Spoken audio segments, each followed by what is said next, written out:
Okay, we do some Q&A on Russia as well then. Let's see if we had some. Yes, Andreas Joelsson, Enskilda, has not yet asked a question, so of course. Thank you very much, Lars. A pleasure. Would you say that the new regions in Russia could reach the same profitability pattern as the old regions now that they've reached break-even? Yeah. You ask when? Or if they can. Being honest, I think it's mission impossible. So we will never get profitability above, in some cases, 50%. So we have to also follow the market trends. Today, Big Three are reporting the margins decline down to 40%, which is kind of an overall trend. So we will never be above them. It means that we have to be as close as possible, and time is playing against us. So that's why I'm saying that we need to bring new regions as soon as possible to the zone of the defenders. So probably we will be at the level of market, and that's, I think, going to be the real objective. So will it be 40% in 2-3 years, or will it be 35%? That market will show. But it would be possible to do 40? Today it's foreseen, yeah. And do you think it will follow the same pattern as the old regions did once they reached break-even? No. Again, market has changed. So market is different now. First of all, it's much more difficult to gain the market share than 5 years ago. It's much more difficult it will be much more costly to bring the brand awareness in the level of the brand awareness in old regions. So it will be more expensive exercise. So that's why either it might take some more time, or it might take some more efforts. But overall, as I was always saying, overall or decent or deserved market share for the company like us, being only discounter at the Russia, is at least 30%. At least 30%. So we have to be about 30% everywhere. Was that clear enough? So we're aiming for around 40% EBITDA margin and a market share of 30% in new regions. Should we take Andy? You have, and then Laurie. So we start with Andy. Thanks. Hi. Yeah, just a quick question on capex. If you are allowed to refarm your 1.8 gigahertz spectrum, how much do you think you'll have to increase capex by in order to make your sort of base stations LTE compliant? And then secondly, if you do then bid for 2.6 gigahertz spectrum in some of the new regions or old regions, how much capex do you envisage you're going to have to spend in order to get a full rollout in those regions?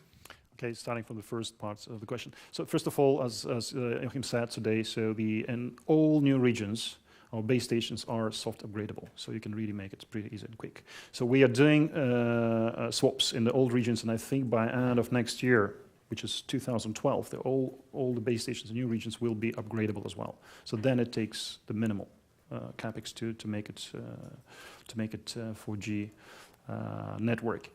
So talking about the entire, 2.6 spectrum, build an entire network, we had a number of exercises. So we even exercised some capex amount to be spent to build a network from scratch in all the regions of Russia. So it goes, of course, beyond the billion, but I think it's not going to be the case for us because first of all we have operations in 43 regions. So those regions are upgradable by soft, and the rest, of course, is going to be the capex, which probably will be above 10% or 13% from the revenue which we have today, but it's not going to be as dramatic as the capex which our competition spend today in 3G networks, because they have to really build it from scratch.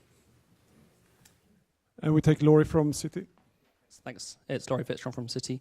Firstly, on distribution, clearly you're doing very well in gaining share, higher margins than your competitors in the old regions. I was just wondering, what's the reason for the shift in distribution strategy to go more direct in the sense of what you've got is working? Why sort of try and shift when the push into distribution is reducing margins for the main operators? Then secondly, just on the tech neutrality possibility, do you see any connection that the regulator's chosen for the study to finish in March, which is when the presidential elections are? Do you see any connection between those two and any risks around that? Sorry, on the second question. So any connection between the fact that the study into interference with GSM, that the study's due to finish in March 2012, which is when the next presidential elections are, and do you see any risk that there's a connection between those two, that they're choosing to delay it until that has an impact? Starting from the second one. So first of all, we've been pretty vocal in communicating to the regulator that I mean, this kind of reforming is possible. And it's not only based on our wish. Our opinion is based on the opinion of the major vendors. So it was supported by major vendors. So we also ordered certain research on independent radio technology institution in Russia, so a couple of months ago, and they came with the same result. So basically, it's a bulletproof theory. It's not like, you know, kind of wishful think. On the distribution, in Russia, we are probably having slightly different split between the channels. I think our strongest point was that we were trying to be everywhere where the customers are, so, or in other words, fish where the fish are. And we are pretty well present in the alternative channels, indirect or alternative channels, which is also kind of a big retail chains or chains of the national post offices, etc., and etc. And they are pretty efficient. Okay, well, you might argue about the quality of the customers through those channels, but still, it's a big mask of the subs, and they're pretty efficient.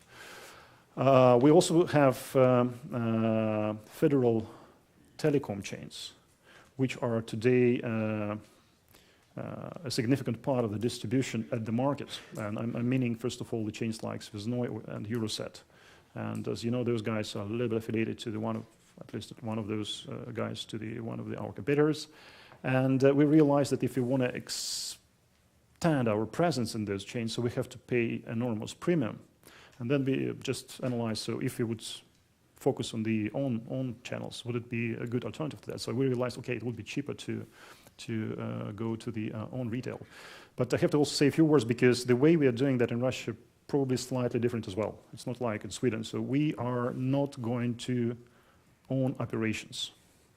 So what we want to do in Russia to convert 450 stores into 450 newly designed stores according to our new CID.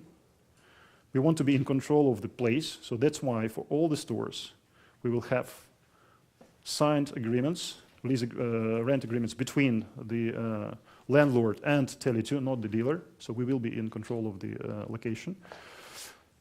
But we want dealer to take operational costs, so we will ask dealers to come over to our stores and start making the business. And at the same time, we don't want to be responsible and carry on the stock levels of inventories of the mobile phones and accessories we want to sell through the stores.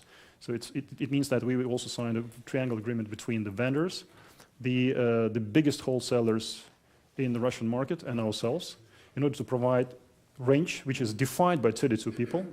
The product matrix is defined by us to each and every store. So the wholesaler is in charge of keeping the range full in each and every store every day. So, and we don't own inventory, which is also very good. And everything is written and fixed under franchise agreement. So we trying to implement franchise scheme in telecom retail business, which is quite unique, at least for Russian market. Nobody did it before. So basically we will be in control of the operations, we will be in control of the brand identity, but we will not be, so to say, loaded by extra costs of operations as well as extra costs of inventories. I think that's kind of a concept that's extremely new and efficient for Tele2 as a discounter. Thank you. That was a very thorough answer. And we take Stefan, Nordea. Who else?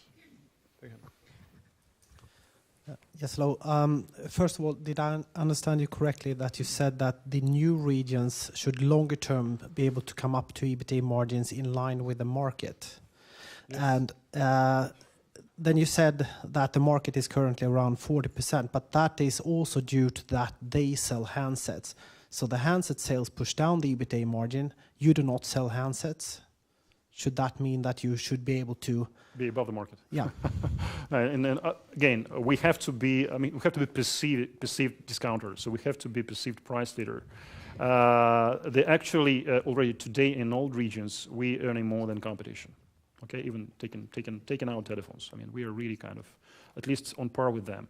So will be managed to do the same in new regions? Probably yes. If we will keep our retail bit aside or in a way we want to handle it without extra load of the cost to the operations.